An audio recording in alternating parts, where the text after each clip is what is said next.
allowed.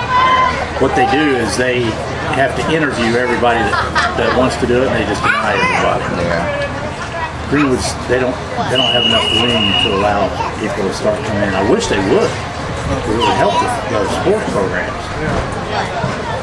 Because I'm sure there's people in Center Grove and Whiteland and Franklin Township that would rather go to Greenwood because it's... Well, we've even tried to talk to my mother-in-law. She lives off Thompson Road in the apartment. She's looking at buying a house down here in Greenwood. So you could use the address. Use her address. Yeah. I mean... And people do that. You know, just so because we transport our kids to his school now. Yeah. And it's actually closer to taking to Greenwood. Yeah. And I mean, it's a closer commute to the middle school here than it is to the middle school from where we live. I mean, so yeah, we would love. I mean, we would love to go to Greenwood. I bet the people out there in the uproar about this so long because there's 6 years ago they built that new stadium. It's beautiful. I love the stadium, but now all of a sudden all these costs come up. It sounds like you have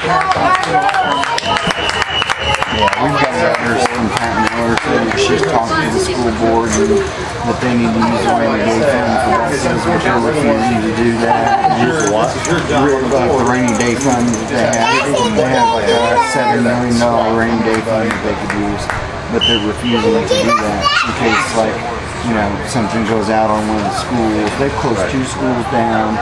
Really? Yeah, oh yeah. They turned, like, they've got a kindergarten center now. They moved 5th grade back to and now 6th, 7th, and 8th all together. We had an intermediate school in 6th grade. Right. So what they do, close 2 elementary schools? Yeah. How many did they have anyway? 4? Like 5? 6 or 8. Oh yeah.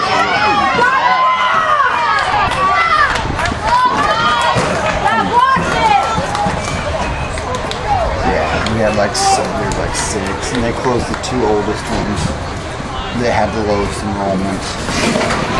I bet they were the furthest away from the high school too. Yeah, they were out in the farm, like the farm, Acton and Wanamaker. So the 2, you know, that they closed. That's right, they did close Wanamaker, didn't they? Yep. My sister, or my cousin's wife used to teach there. They redistributed all the teachers. It was, you know, it was ridiculous. It has been ridiculous.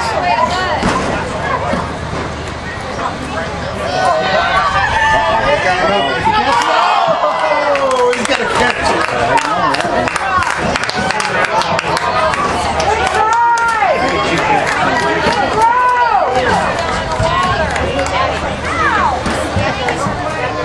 Do it again. He'll catch it this time. Fourth down, you gotta do something.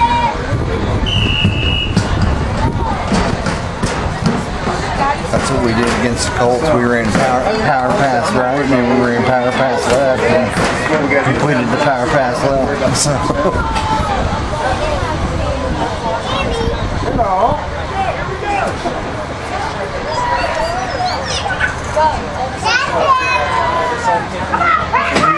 Dare spread us out before wide, so on each side.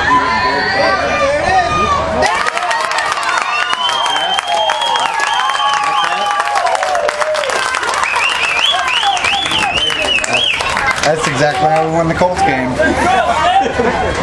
Power pass right, power pass left.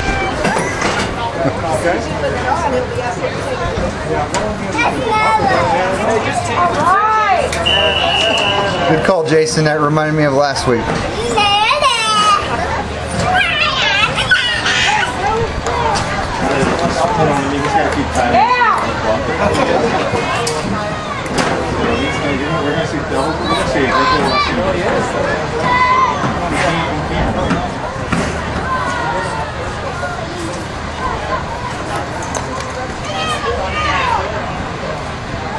I do think that the next board meeting, that ought to be brought up, or at the next general meeting, that needs to be brought up.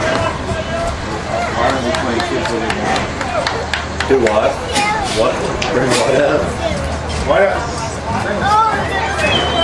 The Vikings, Hummel's team, he's got he takes the fastest kids he's got, regardless of their size, he puts them in D end and D tackle to shoot the gaps as fast as they can.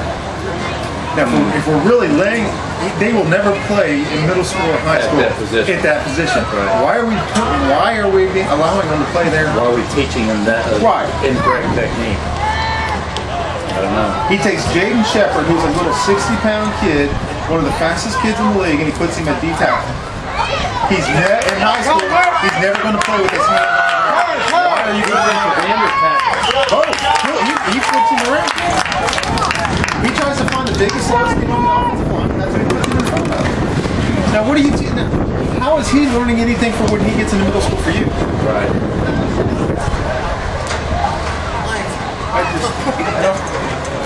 They say we're laying the foundation. What foundation are you laying for him right now? You can't. Yeah, I get on my kids about shooting the hands, controlling the gap first.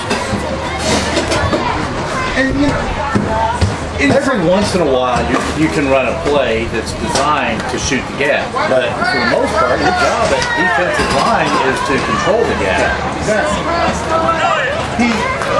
He's not teaching him, but it's not just the technique he's teaching him. It's the player he has in that position that bothers me the most. For the most part, I mean, I think back when we were.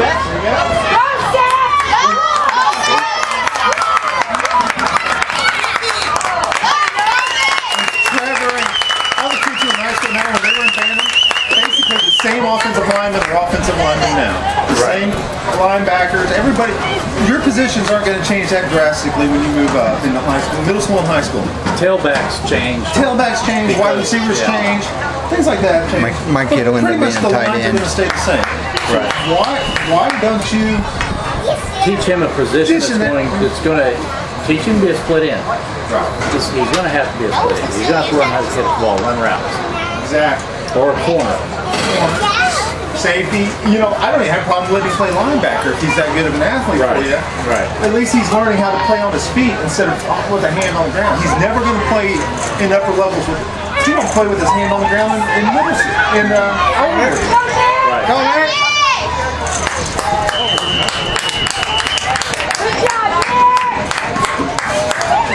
Well, I think that is a rule in younger league that.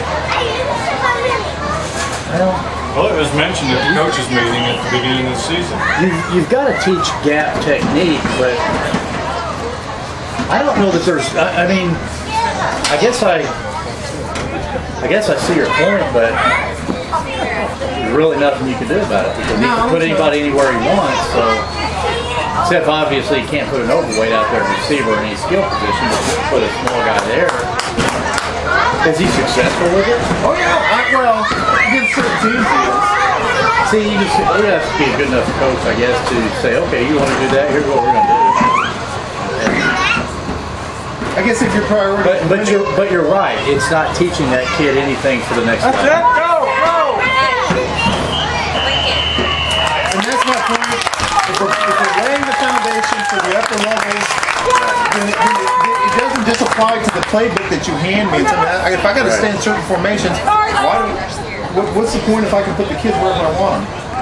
Yeah, I tend to agree with you. If you've got a team that's loaded with little bitty kids, obviously you have to put them in positions. But and then you get into if that's going to be a situation, then you get into what Whiteland does, and they assign players. They don't have a draft. right, You give each. I hate that. Yeah, you can't do that. But as a coach, you don't need overweights. You know you're going to need big kids to play on the line. It's a draft. Right. They had some other funky rules in the Whiteland Band League. I can't remember. Somebody told me I can't remember what they were. They've got a bunch of goofy rules. You have to play head-up defense. They have to straight front of the guy, which they're never going to see that. Right. In any middle school game, they're not going to see a head-up defense.